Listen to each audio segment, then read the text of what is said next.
malaya, tahimik at payapa, walang limit, walang bawal. Kahit inuumaga na ako nang uwi sa bahay, ay walang naghihintay sa akin pauwi.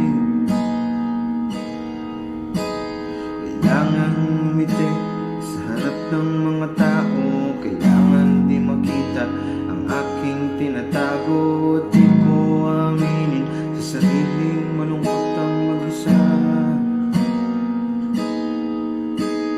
Ang tanging libangan na lang ay abangan ng araw na matapos. Naubos ang kahulugan ng mga bagay na gusto ko. Ang daming tanong na hindi masagot sa utak. At kahit ako'y litong-lito sa nangyayari at nagaganap,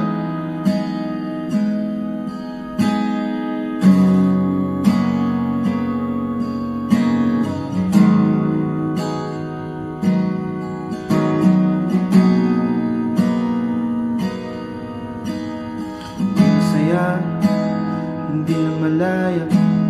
Ayoko nito pero walang magawa. Sunod lang sa agos kung saan mandalin. Tadhana na lang ang siyang bahala sa akin. Ayoko sana mag-isa pero wala naman na magawa. Ang dami na rin nasaktan sa kakahanap ng pahinga. Ganito pala to kalala kapag nawalan ka na ng gana.